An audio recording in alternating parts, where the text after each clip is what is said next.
sing. If you see the wonder of the fairy tale, you can take the future. Playing this song, I Have a Dream, it was played at church last night, and it just made me think, I haven't heard that song for a long time. So I just wanted to play it. I hope somebody's out there, and I've got lots to chat about tonight, so I'm really looking forward to this evening. Hello Melissa, nice to see you. Okay. I'm hoping that my throat and my body will hold out tonight. Okay, let me know if you're out there. Just say hello. Hello, Ian. I promise you I'm going to try and stay awake, Ian. Can't even talk. Okay. So welcome to all of you. I have a dream. I think we should all have a dream. We should all have something that we're aiming towards. I think that is so important. I'm sorry that I didn't make last week. Hello, Bella.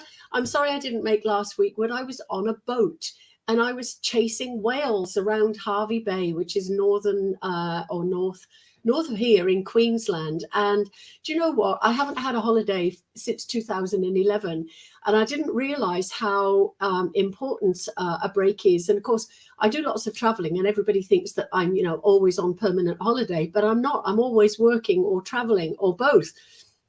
So it was really lovely. I got on the boat, and it was, I wonder what is going to happen, because I only knew two of the people I'd met twice, and the other person I knew well, my friend Jeff, and the rest of the people I didn't know, and there were 8 of us. But I tell you what a lovely week it was. We all gelled, we all blended, we all had, we were all like-minded people spiritually, so that was rather lovely. We played silly games and chose silly songs to sing, and we had gorgeous food, but it was just lovely. But the whales were quite funny because we saw a lot, and we saw dolphins and turtles as well, which was quite special. But the whales, they're sort of really close to the boat, and they're massive. I can't explain to you. They must have been as long as the boat we were on. And they were there, and then they'd go underneath, and then they disappear. And you're sitting there watching, or standing there watching for them to come up again. And all of a sudden, they're on the other side of the boat. So we're all running around the other side of the boat, and then they went down again. And then they did the same. So they were quite funny and quite playful, but I think quite intelligent as well. So, but they were all with their babies, and they were all swimming in sync. You could see the big one, which was the mum, and they were huge, and then the babies that were playing, and we saw lots of them breaching and tail flapping, and their tails are enormous. It was just, oh God, there were so many squeals, and we were all like big kids, but it was an experience that I'm really glad that I did. Now, I had wobbly legs for 2 days after we got off the boat, which was interesting. And then today, I got in here about 20 minutes ago. Hello, Eva. I got in here about 20 minutes ago, and I actually have driven 12 hours from Brisbane to get home to do this tonight. And a couple of my friends, Ian, have said, you are absolutely crazy. But I'm here, and I did say I'd be here this week because last week, obviously, on the boat, the signal was just rubbish. And I know Jeff, my friend, did his radio show, and it kept cutting out all the time, and you just had these things circling all the time. So I'm glad I didn't do it, because I would have got extremely frustrated. Yes, dear Lord, girl. I agree. But so I'm hoping, yeah, I am crackers. I don't care. What's that? Animal crackers in my soup. That's me. No. I'm not going to go and get any sleep. I wanted to talk to you. So I'm driving home. Oh, I wanted to say the saddest. Hi, Ali. Nice to see you. The saddest thing this week, we all knew it was coming, but the saddest thing was for Queen Elizabeth II to die. And I haven't put anything on Facebook because I didn't know what to put. and lots of people have put some really, really beautiful poems and words and things like that. And I thought, well, I'll just mention something tonight. You know, she was a lady who I was full of admiration for. 70 years on the throne. I actually met her a couple of times because my ex-husband was in the military, and we used to do, you know, he used to do the changing the guard at Buckingham Palace. Hello, Lynn. Changing of the guard, the Queen's birthday celebrations, all of those things. And I actually went to a royal garden party. So I actually was sort of, you know, about a meter away from the Queen, and she was the tiniest thing. But I used to look at her and think, I can't believe that you do what you do. And apparently she hardly had any sleep because she was always working. But I know that the angels will have come to collect her, and she will be most definitely with her Prince Charming. And I absolutely loved, because on her, I think it was the Jubilee celebrations, and they did that little skit with Paddington. And there was lots and lots of things about, yes, Paddington, take me, I want to go back to my prince. And I thought that was so, so beautiful. But yep, she's up there with the people she needs to be with. And, you know, all we can say is thank you, thank you, thank you for such a wonderful, God save the Queen. It's been a wonderful reign, and I think she's done us really proud. I was a bit disappointed because I got a couple of reactions when I was on the boat. I said, oh, the Queen's dead. And they went, oh, and I'm not going to tell you what they said. I'm a bit of a royalist. And I just turned around and walked away because I didn't know what to say to these people. But now we have King Charles III, and I wish him all the luck in the world. You know, he's got big shoes to follow, but I'm sure, you know, we shouldn't really say that because I'm sure he's going to do an amazing job. I saw a couple of the speeches that he's done, and I was really impressed with what he had to say. So let's just wish them all well, and hope that, you know, they are a family like everybody else. And I'm glad, Lynn, thank you. But they are a family like everybody else. And when you have family issues, it really, really affects you. But their family issues were public. And I do feel sorry for them that was the case. But, you know, they dealt with it in a very, I can't think of the right word, but in a very grown-up way. That's the only thing I can think of at the moment. I just said, Lynn, I've just traveled 12 hours to get from Brisbane down here to do this show tonight. But I did it, and I'm here. If I hadn't made it, because I hit traffic in Sydney, and I was going to pull over and do it in the van at the side of the road because I was thinking, oh, what am I going to do? What am I going to do? But anyway, I'm here, and that's the most important thing. And I'm going to try really hard to keep my eyes open and keep awake, as I've already said. So I've mentioned the Queen, and I've mentioned the Wales, and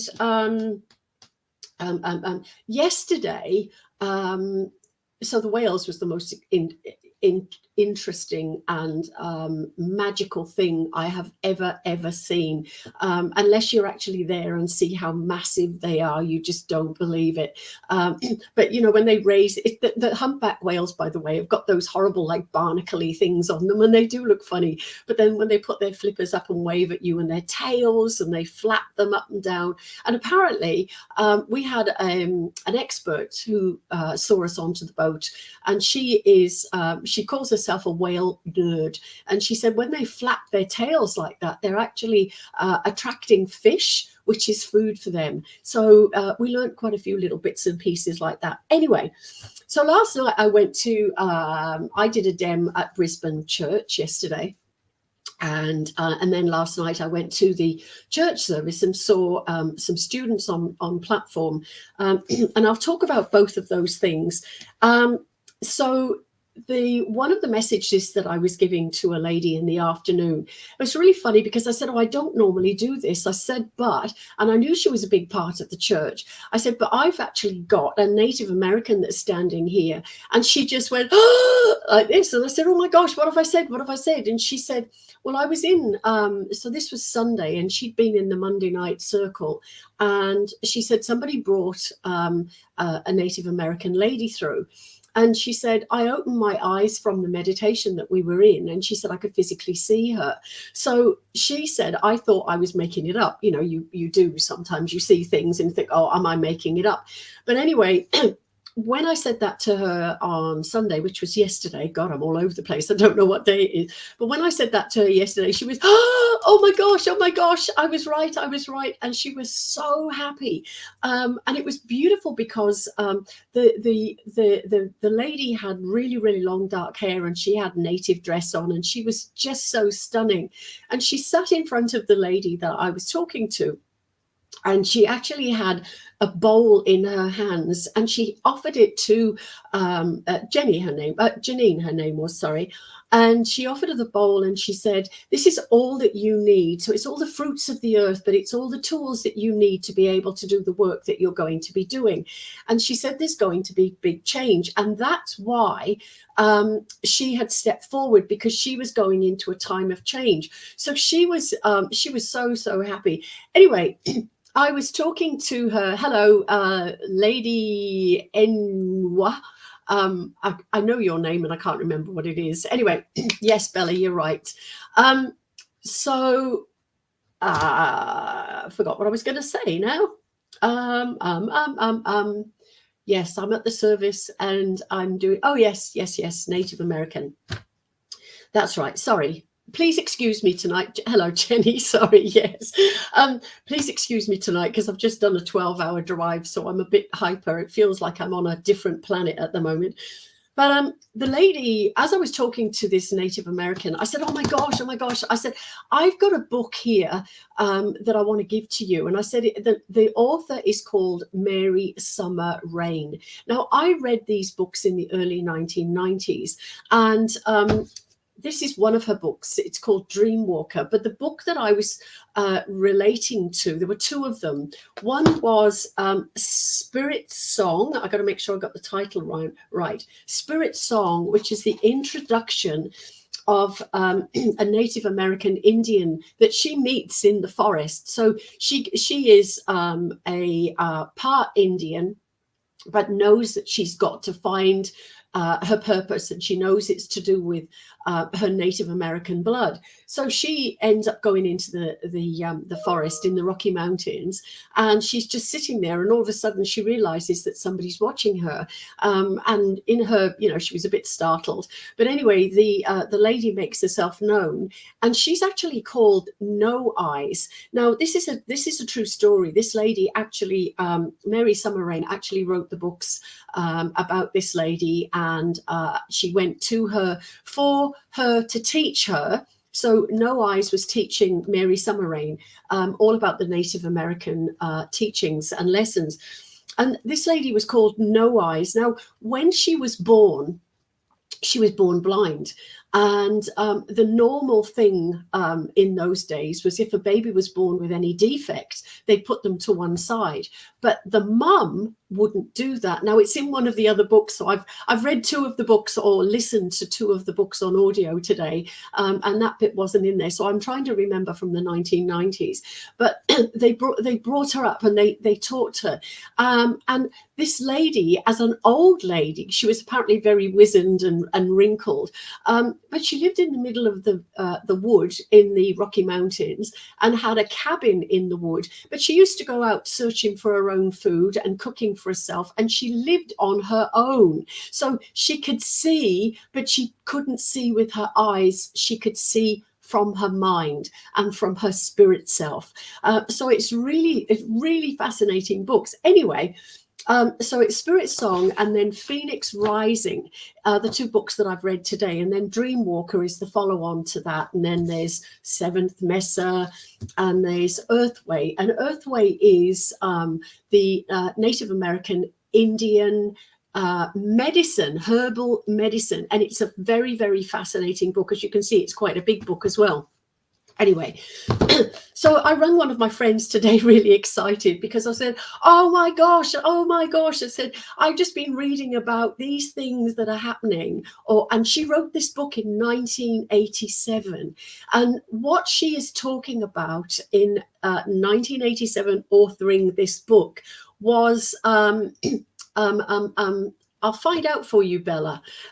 Hello, Costa. Lovely to see you. But what she was talking about were things that are actually happening in our world now and for the last 2.5 years. And I'm going, oh, I've got to share this with somebody. So if you get the opportunity to read or audiobook, 7 of her books are on audio and they are absolutely amazing. But it is really interesting that what she is talking about from 1987 is happening now. And what was beautiful was she describes in Phoenix Rising the coming together of people, the healing of the world, and they're actually taken to the outside of the planet, and they're looking down, and all they can hear is this beating of a drum. So she asks, what is the beating of the drum? And she said that is people's hearts in unison. And it was all pink. So she said it's full of love. So we are going to sort all of this mess out on our planet, which I am so excited about. So if we can know that that is going to happen, but there were so many other things as well, and I don't want to spoil it because it's really exciting and really interesting. But also, this is a book that I've mentioned before, Black Dawn, Bright Day. Now, this was another book that, about written by Native Americans, and this is this one was given to me by, hello, Christina. I'll read your question in a second. Yes, you can ask me a question. I'll try and answer it, Costa. So this book was given to me when I first came to Australia. Now, I'd been doing a charity event for a lady who had lost her daughter on a party boat on the Thames. And I'm frantically trying to remember the name of the party boat. But anyway, it sunk because there were too many people. They didn't follow the rules. So it sunk, and her daughter was one of the people that were killed. So we were doing it. And she, at the end of the demonstration, and before I left, she knew I was going to Australia. She gave me this gift, and it was this book. And she said, I want you to keep it's a book. She said, but I want you to read it when you get to Australia. And she said, when you get there and when you've read it, you'll understand why I've given it to you. And again, Native American writings from the 1800s. And they talk about all the things that have gone wrong with our planet from them. And I'm reading it going, yep, that's happened. Yep, that's happened. Yep, that's happening now. And again, I read it 13 years ago. But again, there's an awful lot of similarities between what Sun Bear and Warburn Wind wrote and what Mary Summer Rain have written. They come from completely different tribes, but they've written very similar things. So they're fascinating books. If you get the chance to read them, I would very much recommend it. And any students, I was fascinated because she's going to be taught. Mary's is being, they call her Summer. Summer is being taught by No Eyes. And that's not being disrespectful. That's what she's called. And she said, oh, you've got to do a meditation. So she talks her through it. And she said, I want you to breathe deep and breathe out. And so you're going in and out, in and out. And then your body becomes as light as your breathing and as light as your breath. And eventually she said, Mary Summer Rain is saying, oh my gosh, and I suddenly realized I was out of my body because I was lighter than my breath. And I'm thinking, all those years I tried to do meditation and failed miserably. And I'm actually going to try that because it sounds so much simpler than the way I've been trying to do it. I mean, I've got one of those monkey brains where there's stuff going on all the time. So I'm going to have a go at that, and I'm going to share that with my students as well. So lots and lots of exciting things today while I'm driving the car. So yes, you did come to our group reading, Costa, which was lovely. And you may have connected to my grandfather. And I do remember that you were the last message of the evening. And then on the 27th of June, I had a mini stroke. Oh, I'm so sorry to hear that. can you tell me why nothing was hinted to me that something was going to happen? That's okay. It doesn't matter about the long message. Sometimes, spirit don't like to tell you when anything's going to happen, but also what's going on here now is what spirit talk to you about. They don't normally talk to you about what's going to happen in the future, because that's not necessarily what they do. Sometimes they will. In a reading, they can give you help. Hello, Anne-Marie. Thank you. So sometimes they can, but if they didn't tell you, do you know what? I actually want to say you're going to be okay, Costa. And I'm going to put you on my healing list, which is in my beautiful, beautiful book, which has given me book number 2 by Bella. So I will put you in my my healing book. And I don't think it was that they were just ignoring you or anything like that. I think it's a case of today. Okay, so I can give a reading to somebody today, and then 3 weeks later they come and say, well, why didn't you tell me this? Because it's happened. And I said, because on the day of your reading, none of that was in your psyche. So I hope that makes sense to you. But I promise you, I will put you in the healing book. Yes, I'm going to actually do that right this minute, and then I don't forget. You're in. Costa, you're in. Bella, you're definitely in. I know that. So anybody else that wants healing, please, please, please ask me. And Costa, if I can do anything else to help you, please email me, and I'll do my best to help you. So, oh yes, that was the other thing I did on the boat. I was so inspired, and most of you know that I'm writing a book, and yes, you're not supposed to really know. You're not supposed to know.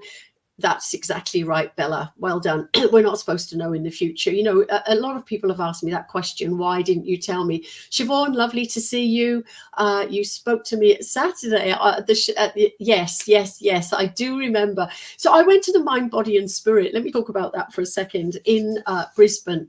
And it was really interesting because I knew that I'd bump into somebody I knew, and I was with my friend Jeff, and he said, yeah, I wonder how many people I'm going to bump into. And he bumped into a couple of people. But would you believe I bumped into 7 people that I knew in the Brisbane Mind, Body and Spirit? One of them was from Victoria, and the rest of them were from Sydney. One was Florence King. I'm just trying to think, Elizabeth Bratcher, and I'm forgetting names, but it was so lovely. But Siobhan was actually walking that way as I was going the other way, and she went, hello, Val. And I looked, and I'm sorry, I didn't mean to be rude, but I didn't recognize you. And she said, I had a reading off you, God knows how many years ago it was. But she remembered me, and it was just so lovely. And one of the ladies actually was on a stall, and she said, oh, your hair looks beautiful today. And I went, oh my gosh. I said, I've just come off a boat that I've been on for 8 days, sorry. And I said, I can't believe my hair is a mess. I've just tied it up in a knot because I don't want to do anything else to it. And she said, but it looks gorgeous. And I said, oh, well, thank you so much, but it isn't. Anyway, so it was lovely to bump into people that I knew. And I actually watched Florence King on platform, and she was lovely. But, you know, she said to me, I was talking to her beforehand, and she was standing there like this. And she said, oh, I'm so nervous. She said, do you get like this, Val? And I went, every time. But anyway, she got up on platform, and oh my gosh, she did the most incredible demonstration of mediumship. And I was very pleased and proud to be watching her. So that was really lovely. So Melissa's put, thank you for the emotional personal reading we had on the 25th of August. It's given me so much closure and helped me to deal with the trauma after my brother's death. I feel more at ease now. Do you know what? I'm going to say thank you so much, Melissa. And it isn't me, it's spirit. And I suppose I'm the instrument in the middle that has to deliver that information. And some people can deliver it in a really abrupt way or a very non-emotional way, and I can't do that because we're dealing with somebody's lost loved one, and it is a very, very personal thing, and I know that I have to do it with emotion and with love. And do you know what, the number of times I've done readings and I've cried all the way through them, and that brings me back to, hello Helena, sorry I wasn't ignoring you, and Lorraine, oh my gosh, I was talking to uh, uh, Vera Holland, and she sends her love. I had dinner with her the other night, and it was just so lovely. Anyway, we were talking about you, Lorraine, and she sends her love to you. Marie, I would love some healing too. Yep, okay, Marie, most definitely. I will put you in the book now, and there you are. You're in. Let me think what I was going to say. Yeah, Vera was just lovely, but it was really interesting. She's a lovely lady. She's in her 80s, but goodness me, she looks like she's my age, you know. But she had such interesting stories to tell about the spirit and her. And oh, there's thunder and lightning going on out here. Excuse me. But she would say something and I go, oh yeah, that's happened to me. And I'd say something, she said, oh yeah, that's happened to me. And it was just so lovely to be with somebody that it was not ego. It was, oh yeah, we've had the same experiences. And sometimes that's really nice because, you know, I often think, oh my gosh, am I the only one? Am I a crazy person? And I know I'm not. Well, I am, but I'm not really. I think a lot of people think I'm crazy, but I don't care anymore. But it's really lovely when you meet somebody who does have the same background or same stories as you've got. Now, I'll come back to the book because we were talking about the book and she's made a couple of suggestions for me on things that I can include, which is great. I'm going to keep that a secret for the minute because I need to do some research on it first. But I was so excited on the boat because it was such a spiritual thing. God, I don't know if any of you have seen my new cover photograph, but I'm sitting on the end of the boat and somebody behind me takes a photograph as this whale jumps out of the water and there's me and this whale. And it was, oh my goodness me, I can't believe that's just happened. But it was just lovely. And then I've got another photograph of me with the sun setting behind me, which again was absolutely gorgeous. And I know I sort of photobombed everybody, but I don't care. It was just one of those experiences that I wanted to share. And I know a lot of people have said to me over the years, we love your photographs because we're on the journey with you. We maybe can't do the same traveling as you've done. And I've been very lucky with the work that I do. I've traveled all over the world. So yeah, so I'm sorry if I photobombed you, but I'm actually going to pull back a little bit now. You thought I was wearing the sun. I feel like singing that song. Here comes the sun. Da, da, da, da. Oh, excuse me. So we're all different in our own way, and I'm certainly learning that in my life. Absolutely. And even if we're all like-minded, we're still all different, but that is really important as well, because then we can share those different things. And you know, I know my stories are not the same as Lorraine's, or not the same as Christina's, or not the same as Bella's, but I know they're all different, but there's a certain thread which is very similar. So yeah, so I'm writing this book, as I told you. I'm getting distracted because my poor brain wants to. I think I'm still on the boat. You know, when you drive long distances and you're still all buzzing, and that's how I'm feeling at the moment. Anyway, so I'm sitting writing, and it was lovely because all you had to do was either talk to people or sit on your own. And I took myself either to the back or the very front of the boat quite a few times. And I didn't realize, you know, I actually live on my own. So I actually like my own company, although I say I don't. But when you are in the company of other people who go, and you think, oh, shut up. But I'm still saying it was a great trip.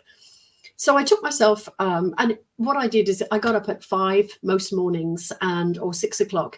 And I thought, right, let me get my laptop and let me write and see what happens. And I was so inspired. I actually wrote 3 chapters and I was so happy. So what I'm doing in this book, it's not my life story, but it's my experiences. Oh, Vera, we were just talking about you, beautiful lady. We were saying what a lovely lady you are. And Lorraine said that Vera is a very genuine and down-to-earth, lovely, lovely lady. And I totally agree. And that's what I was just saying. So really, really happy. Really enjoyed your company the other night, Vera. And I just said to everybody that We were sharing similar stories. We're like-minded people. We read the same books. You know, and it's lovely when you go to somebody's house and look at their books and go, I've got that one, I've got that one, I've got that one. It's just so lovely. Anyway, we had a great time, and Vera on the hop cooked us the most amazing meal. But again, Vera shared some insights for my book. Oh, she is here. She shared some insights for my book, and I'm going to do the research and I'm going to put those in. But I was talking about 3 chapters that I wrote, and it is so exciting for me because I'm writing about experiences that I've had. Now that's you know, whether I've had experiences to do with spirit, or experiences to do with shows, or experiences to do with my travel, or in my readings. And as I'm writing these things, I'm so excited because I'm reliving that experience. And for me, it's been blissful. It really has. You know, I haven't put this book in yet, but I was thinking about it yesterday and got all excited about it. Many years ago, because I've been doing this stuff 30 years now. And I was doing a demonstration at my church, which is West Wickham Church in Kent in the UK. And I'm standing on the platform, and the place was packed. There were about 70 people in the church. I'm asking my voice to please hold out tonight. Anyway, the church was packed, and I connected to a gentleman. I knew he was Dad, and I gave various bits of information, which I can't remember at the moment. But the lady, top right-hand corner, said, "Yeah, that's my dad." Anyway, I gave a bit more information, and all of a sudden, I got slapped bang on my backside. And I span around. I'm the only one on the stage. I span around and I went, "Oh my gosh, I just got slapped on the backside. He smacked me. And the lady went, "Oh yeah, that was my dad. He had an eye for a pretty lady." And the whole place just fell about laughing. Now, that once could be a fluke, but it actually happened 3 times in the same week. Now, the third event, I can't remember the details, but the second one I can. And these are all going into the book because they're experiences that I think, I'm wondering, and I'm sure other people have had similar things. So I just want people to know they're not mad, or you know, that they are actually experiencing these things. But anyway, it must have been Christmas week because my Christmas tree is up, and I put my my recording machine for my readings under the tree, so I knew where it was. And a lovely lady came in, and I remember her. She was only little, and she had dark hair, and she was very immaculately dressed. Anyway, her husband came through, and the same thing. I bent down. I invited her into my house, and she sat down, and I turned around, bent down under the tree to get my recording machine. And as I bent down, bang on my backside again. And I went, "Oh my gosh." I said, "That's twice this has happened this week." And she just laughed. She said, "Yep, you're blonde. He would have liked blondes like you, and he would have been cheeky like that." So I just think it's so funny when things like that actually happen. Okay, we must have a column A and a column B, says Ali. I can't see a column A and a column B. But anyway, nope, all I've got is one column. So I don't know. Anyway, I'll tell you who's saying what. So, as I said, if that had happened once, I would have gone, yeah, okay. But it didn't happen once. It was more than once. And it was another story I'd like to share, which is going to go in the book, is I remember being in the UK, and I was a bit disgruntled about life in general. And what are you doing, Spirit? What am I supposed to be doing? You're not helping me. I'm not going anywhere. And I was going out for a walk, and I went, "Do you know what? You need to come with me, and you need to give me some signs that you're around." A little bit spirit and a little bit crazy. No, a little bit spirit and a lot of crazy. Thank you, Ali. Anyway, so I put my rucksack on, and it was a really nice warm day, and that's unusual for the UK, although this year's been different. Anyway, I went out, and I had shorts and trainers, and off I went. And I thought, right, okay, I've told them I want a sign, and I asked for a feather. So I'm walking along the road, trot, trot, trot, and there's one feather. And I went, yeah, so what? And then I saw another feather and I went, oh, and then I saw 5. I saw 5 individual feathers. And I remember I was walking past the Red Hill station, the railway station where I live, or where I used to live. And I thought, oh my gosh, that is absolutely amazing. And then I went around the corner and there were hundreds of feathers everywhere. So a cat had obviously attacked a bird, sorry, but there were hundreds and hundreds of feathers everywhere. And I just cracked up laughing. And I heard Spirit say to me really, really clearly, you don't need us to prove, we don't need to prove to you that we're around you because you know that anyway. And I went, oh yeah, okay. And I went off on my walk and I remember getting lost, but I remember I had the most amazing experience with that walk and I felt so invigorated, but I also felt as if Spirit had now given me some confirmation that yes, they were around me, and 2, that there was going to be some direction that was going to come to me. And I didn't know what that direction was. And I suppose I'm in the same sort of situation at the moment. I've pulled back from a lot of things. I've been concentrating on my writing. I'm still doing traveling, which is lovely. But it's one of those situations where, okay, I'm throwing it out to you, Spirit, and the universe. And I know that something will come to me. Now, I'm not being inactive because I'm being very proactive with what I want, but I know that my work, my life needs to be different. And at the moment, I don't know how that is going to look. So I'm just writing and we'll just see what happens. Anyway, hoping that the book will be, no, not hoping, the book will be out by Christmas. I've done 13 chapters already and I'm so excited about what I've done. And one of the people who came to the show that I did yesterday, by the way, was actually my book coach who lives in Brisbane. Her name is Catherine, and she turned up with her mum, and that was such a lovely thing for them to turn up. And anyway, she ended up getting a message along with the lady and the Native American. But she got a message and she went, well, I would never have expected him to come through. And I said, well, sometimes it's the people you don't expect or least expect are the best ones because they give the best evidence for you. That's not saying, you know, that the closest ones to you can't come through, but I sometimes really like it when people have got somebody that comes through, because she said this was somebody she knew at university. And they went their separate ways. Hello, Wellness Remedies. Let me know what your name is as well. And they parted ways, and it was 10 years later, and she found out that he'd actually committed suicide. So I brought him through yesterday, and she went, oh my gosh, I never expected that. But it was a really poignant reading and a poignant message for her. So yeah, so again, another message that was fantastic. And look, there weren't many people there, but all the messages that were given were really, really good. And one of the people, I love the signs that you get, because I don't know if you know the photograph, and I think it's, why do I want to say Jesus, but it's a picture of half a body, and the 2 hands pointing at one another with an electric current in between. Melvin Bragg used to have it on his program in the UK years ago, and I remember the music. That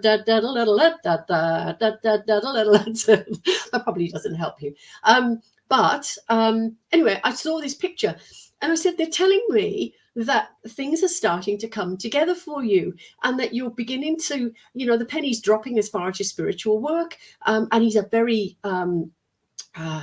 I don't know whether he's left or right brain, but he's very methodical with the way he thinks with his job. Hello, Kate. Lovely to see you.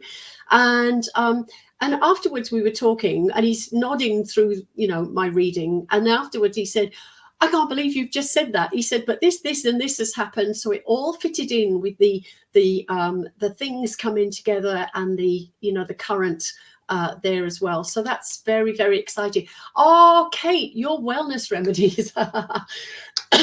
Okay, so lots of beautiful stories that I'm sharing in the book. I think there's going to be another book, but it's going to be people and places, because I can't fit it all in one, because I've met so many people and had so many experiences of of work that I've done. And again, you know, I find them fascinating. And when I rethink those stories, it just makes me laugh. I remember, for instance, my son had torn his ACL ligament in his knee. So I went over to America, which is where he was living, and I had to look after him for 2 weeks because he couldn't walk. He had a big operation and couldn't walk, and he lived in a 1-bedroom apartment. So we sat and looked at each other for however many days it was, and I think he got fed up with me and I was getting fed up with him. So I said, excuse me, I said, I'm going to go out, find somewhere to go. So I actually went, oh, there's 2 stories on that. I'm going to tell you that story as well. So I said, can I borrow the car? He said, yes. And I found a psychic fair. Now, readings and mediums in America compared to readings and mediums, readers and mediums, psychics and mediums in Australia or England, for instance, mainly, are so different. So I went over and I'd rung them and said I was coming and could I have a table? And the psychic fair wasn't very well attended. So what happened was all the readers, and there were loads of them, all decided to come to me for a reading. And I'm still in touch with one of them in particular, which is interesting. And I felt, you know, like the Elephant Man, where he was like a circus sideshow. That's how I felt, because everybody was coming to me and talking to me and wanting readings. And you are coming back tomorrow, aren't you? And I went, yeah. And I didn't go because I was so exhausted. But it was really quite funny. But another thing that I did to escape my son and for us to have a bit of time alone, both of us, was I said, oh, I'm going to go for a walk. So, and we're in Atlanta, and he was in downtown Atlanta, and I found myself a park, and I'm sitting in the park. Oh gosh, my nose is itching. That means spirit's near me. Christina, I'll come to what you've said in a second. So I sat on the bench and I'm on the phone to one of my friends in the UK. And all of a sudden, I didn't realize there were all these people living in cardboard boxes under the trees and the bushes. And they started to come out and they all got closer and closer. I was fascinated because one of the ladies there had the most incredible nails. So she lived in a box under a tree, but she had these immaculately long, beautiful nails. And oh, ma'am, do you come from London, England? And yeah. And I just talked to them because they were there and they wanted to know who I was and what I did and what I was doing there and all the rest of it. Anyway, I went back and told my son and he went, what? You idiot, you shouldn't have done. So I got told off very much.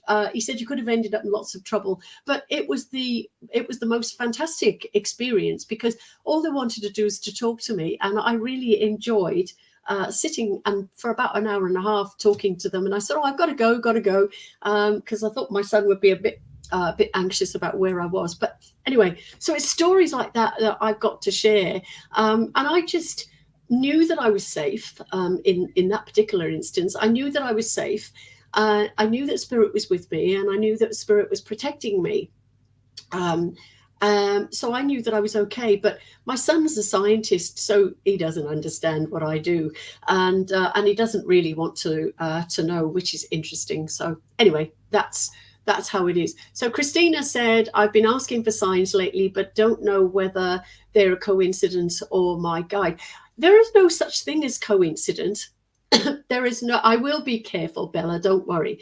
There is no such thing as a coincidence. I'm reading, as I said, I'm reading books that I read in the 1990s, and I'm going back and I was impressed after that reading that I gave a lady yesterday to go back and have a look at those books. Now, I thought I had Spirit Song and Phoenix Rising, but I lend books to people and then I don't get them back, so I'm going to have to replace them.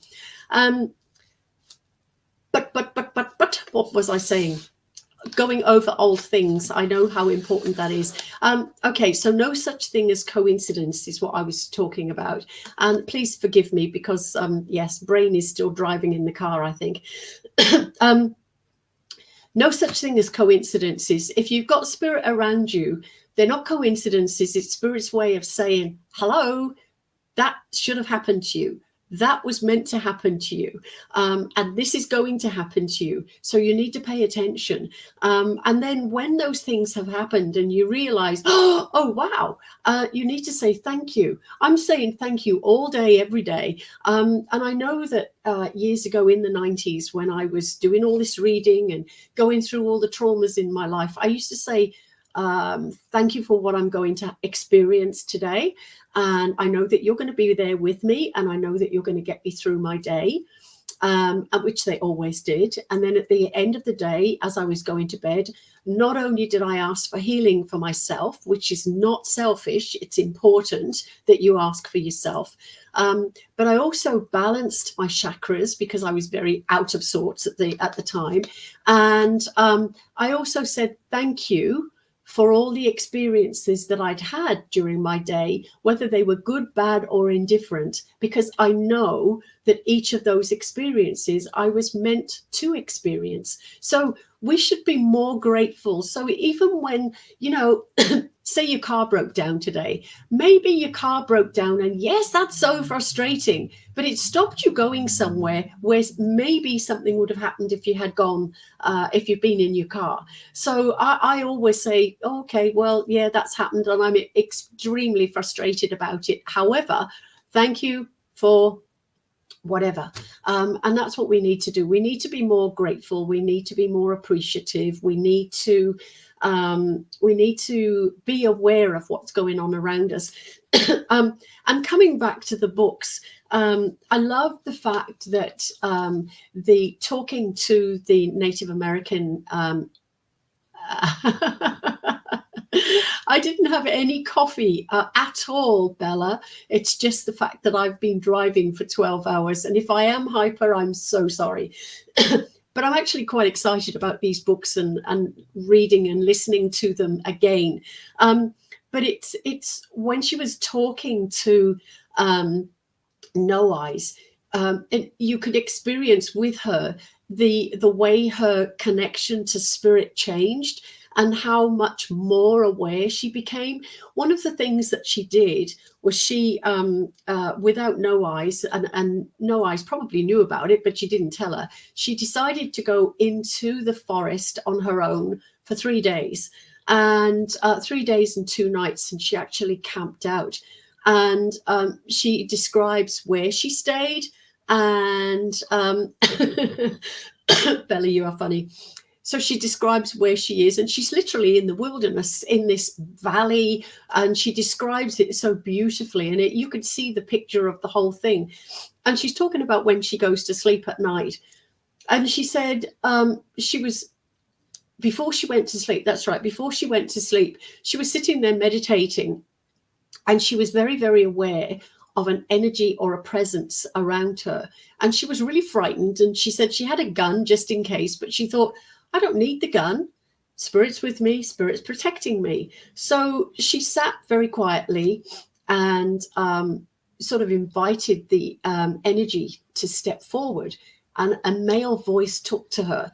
And it was one of her guides. And it was really interesting because he talked to her and gave her some insights in what she was doing at the time and why she was doing the vision quest, if you like, in the valley. And when he disappeared, and she woke up in the morning and thought, oh, it was a dream. So she looked outside of her area, because she'd made herself like a hut thing to protect her. And she looked outside, and there was a flat piece of grass or leaves or whatever it was out there. And she looked again where she first saw the man standing. And again, there were footprints in the leaves and the grass. So it wasn't a dream, it was real. And she was so excited about the fact that she had seen him, talk to him, and she saw him again. But honestly, these books are so, if you're interested, and I love Native American things because they talk about and I've said this so many times, we need to go back to basics. We need to be grateful for everything that happens to us, no matter whether it is good, bad, or indifferent. As I've said, we should be appreciative of everything. And the Native Americans they said thank you before they took plants for food or animals, but they only killed one. They only needed, or they only killed what they needed for the purpose. Not like when the white man came in and just slaughtered whole herds for the fur and the skins, and then they left the actual animals. And I know that's not very nice, but that's exactly what happened. So it was done thoughtlessly, whereas the Native Americans did everything. They thought about what they were doing. So I think my perception is we need to go back to being grateful for the little things and the big things, but I think the little things are it's important to be grateful for them as well. Okay, so I think I've covered all the things that I wanted to talk about, and as Bella said, I sound a bit hyper tonight, and I'm really sorry. But I was determined, after driving for 12 hours, that I wanted to get here and I wanted to talk to you, and I wanted to share with you as I said, Mary Summer Rain, and which is Spirit Song, and Phoenix Rising are the two that I've read today or listened to, and then Dreamwalker is the next one, and looking forward to that, and then Black Dawn, Bright Day, and these are things that happen from the 1800s to date in our world. And the fact that this book was written all those years ago, and when I'm reading it and I'm going, oh my gosh, yes, that's happened, that's happening now. And the same with Phoenix Rising, the things that have happened to us in the last 2-3 years, it's, oh, wow, she just talked about that. And those books were written in 1987. So, the wisdom of No Eyes and her Native American guides and helpers is just phenomenal. I think we should just maybe look at it a little bit different, but it's going to make me do my and any of my students on here, it's going to be making me do my mediumship differently, and also my teaching differently, because I think we need to learn different ways of doing things. And that's quickly something that I did want to talk about is when I was down in Melbourne a couple of weeks ago, my friend and I, Sue Williams, we were talking about everybody knows that spirit's around, and we know that mum and dad's around, and we don't need all the evidence. We just need a really, really good message. And she said to me, but we need some hard-hitting messages. Because I get a bit fed up sometimes with people who come to you and just want you to give the same information, and they come with the same questions. And I think, oh my gosh, surely you can use this for something better than that. And yes, it's lovely to be connected to your loved ones, but sometimes people need a real kick up the rear to get out of your own way, get on with things, do it for yourself. Don't expect spirit to do it all for you. And that is something that really does annoy me, because people do expect spirit to do it all for them and give them all the answers. And that's not what spirit's there for. So after having that conversation, I think it was 3 demonstrations, and Sue's sitting in the back going, oh, I can't believe she's saying that. Oh my gosh, I can't believe she's doing that. And I was, and Spirit had obviously listened to the conversation that we had. And yes, they brought through the mums, the dads, the brothers, the sisters, whoever they were. And that was lovely. But as soon as I had the person identified, I went into the message. And the message was so hard hitting.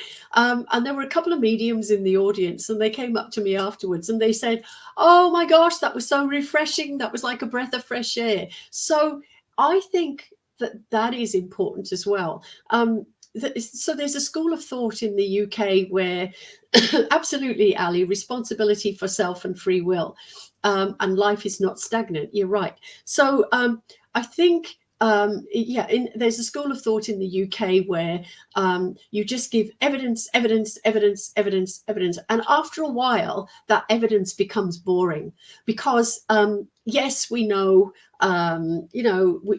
okay, if somebody brings my dad through, I don't want you to just give me all the information about my dad and spend 15, 20 minutes telling me all of that. I want to know why my dad's come. I know that when my dad was here, I could ask him for help and guidance. And if I needed it, he'd give me that real kick up the rear.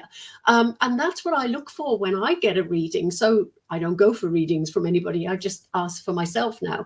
But I think it's the message, and especially now, we've just come through 2.5, 3 years of being told what to do, where to go, and when to do it.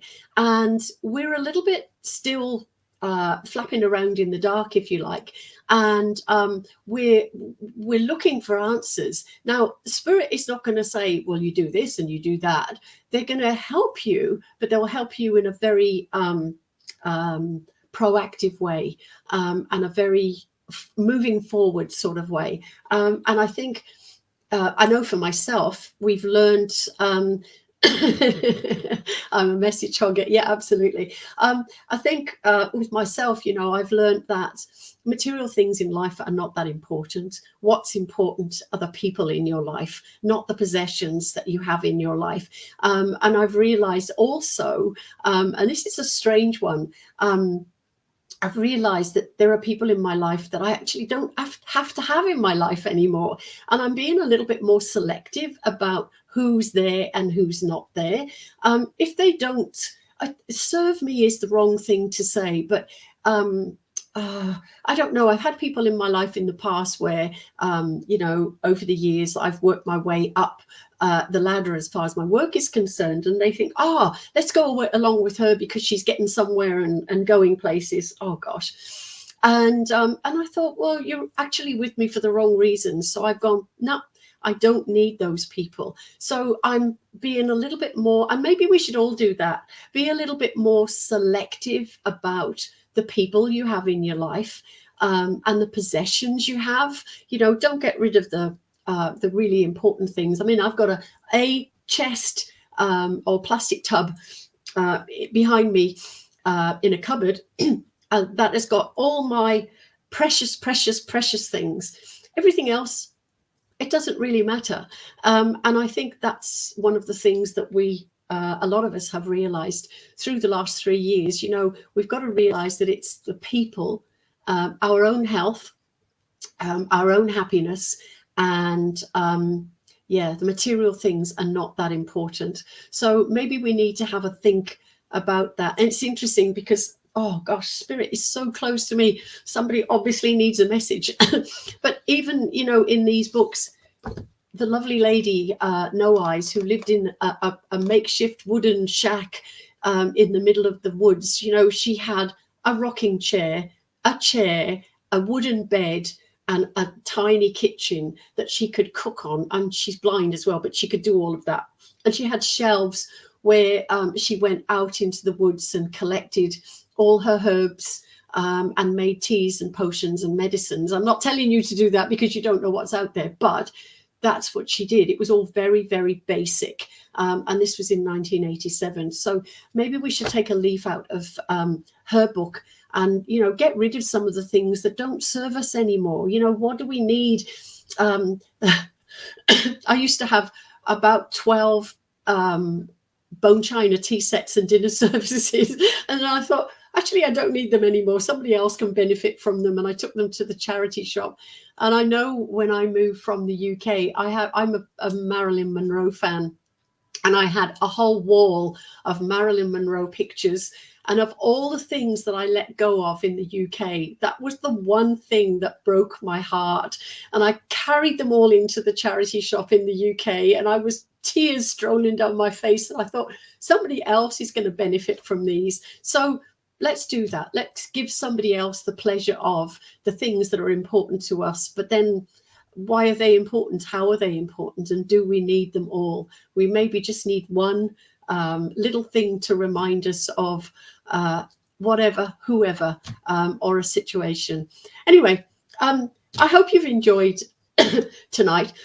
Excuse me. I have, very, very much so. And I'm really pleased that I got to speak about our beautiful Queen, and how fantastic she's been in that whole 70 years. And think about this. I used to think about this a lot.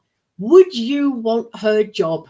And I always said, absolutely not, because she had to be, watching her P's and Q's and on point every minute of every day. She didn't have, I suppose she did have that downtime, but majority of the time she was in the public eye, and I know I wouldn't want to do that. So again, thank you to her for all the wonderful years she's given us. And most of us don't know anything other than having Queen Elizabeth II in our lives. My daughter rang me the other day and she was really sad, and she said, I don't know anything different, Mum. So, but I know that, King Charles III is going to do an absolutely brilliant job, and he will follow his mum. And she was such a good teacher and guide, and she will still do that with him, as his dad will. But also, look out for one another. Look at the things in your life that are important. And I know a lot of people were upset by God bless Her Majesty and may she rest in peace. And a lot of us are thinking exactly the same, Ali. But I said at the beginning, I was really upset when somebody made a really horrible comment when I said, oh, the Queen's dead. And I just turned around and walked away because I was, oh my gosh, I was really taken aback by, we don't all have to be royalists, but we have to be respectful. And it was the lack of respect that I was so shocked by. So, she may not be your cup of tea, but she most definitely was mine. And anyway, she was somebody that you had to respect, I think. Okay, now healing. Let me have your names for healing.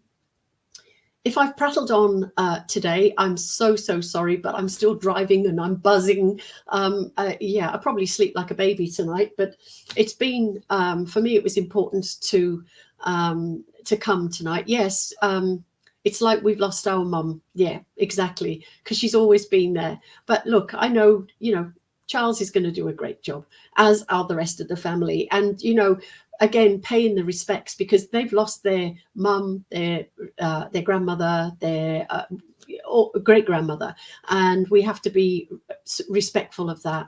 So for healing, Fred, Liz, Mick, okay, definitely I will put those names in. But healing names, let me have the healing names. They will all go in my beautiful book, thanks to Bella, who got me another one. And I'm going to prove that to you, because I've actually got two.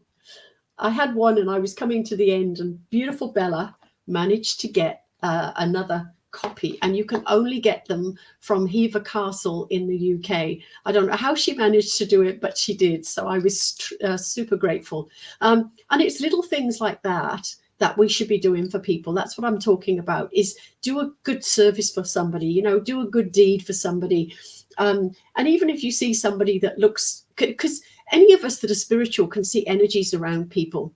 And I know when I see somebody's energy and it's really dark and it's really heavy, and all I do is say, I'm sending healing. And that is extremely important to do that, because Spirit's with us all the time and they're listening. So they know that you've just seen that person who needs help, and they will deal with it. So let's try to share that love, share that healing energy. And I'm going to put the song on. I forgot to do it the last time I was on, and I was very disappointed. Oh dear. Okay. Now, let me put this on. So I want you to, I'll put it on quietly, and then, okay. Thank you, Melissa. I will do that. Bella, I'll put the healing in for you as well, and your mum. I know that's important. And everybody on here, I will put the healing out there for you all. But let's just think of our world collectively. And let's think about expanding our own energies. And you know what? Doing healing for other people is so easy. And we don't... excuse me. We can't necessarily give healing to people unsolicited. So we've got to make sure that people, if we give healing physically, we've got to know that, but we can do this collectively to our whole world. So I want you to expand your energies and just imagine that your beautiful energy is, hello Leanne, I will put your names down definitely. So we're expanding our energy out, and we're expanding it out as far as we can. Fill your room. And then I want you to imagine that we're all, everybody that's on here today, and thank you all, by the way, for being on here. I really do appreciate it. I want you to all imagine that you're holding hands with one another. So it's a spiritual connection. So it's from spirit, so from the spirit world, through us, spirit to spirit. So that includes us. We're all connected. So we're just allowing that beautiful energy to expand, and then we're sharing the energy with one another. So I want you to send that beautiful energy out with your left hand and feel it coming around as if in a big circle and coming in through your right hand, and feel that lovely buzz of that fantastic energy that flows from all of us. So we're all helping each other. Okay, just feel that energy for a minute.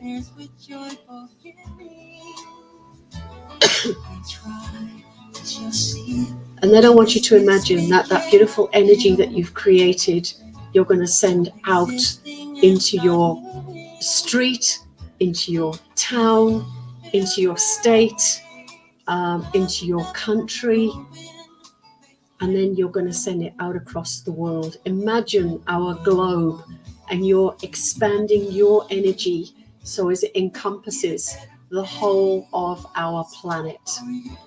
And we're sending healing out to all the names that have been mentioned here. Everybody that is on here tonight, we will send healing out to your homes and all your loved ones as well, in spirit and in the physical. And we're also asking for healing for our children, because they are our future. We're also asking for all those in hospitals and institutions. Also all our animal kingdom, because they don't have voices of their own. So we're helping our animal kingdom.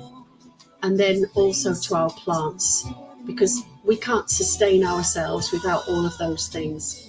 So we're sending that beautiful energy out to the whole of our planet, and then out to our universe. And then I want you to then bring that energy back into yourself. So you're giving yourself that collective healing energy from each one of us that's on here tonight. Thank you, Ali, will do. Okay. And we're going to sing. I want you to sing. The words in this music are incredible. Make it a better place for you and for me and the entire human race. There are people dying. If you care enough for the living, make a better place for you and for me. Think about the words. Make it a better place for you and for me and the entire human race. There are people dying. If you care enough for living, make a better place for you and for me. And there's me singing, who should not be singing. Do you notice my voice is a lot better though? That's really important. But know that that healing energy will continue when we finish. And the names in my book get thought of every day. So know that all the names that you've put forward will get that healing energy. And I'm sending out love to every single one of you. I couldn't do this without all of you. And I really, really love doing it. And I appreciate you coming on and listening to my gabblings. But tonight was exciting because, you know, when you go back to, so those books that I was talking about in 1990, wherever it was I was reading them, it didn't really mean anything. But today they meant so much. that it really, you know, brought on the excitement of, oh my gosh, that's happening now. And how would I have known that 40 odd years ago? So it's sometimes good to revisit the books that you've read, and then you'll see something different, especially when they're something like this, you know, the Native American writings. But thank you, thank you, thank you to all of you. And I will see you at the beginning of October.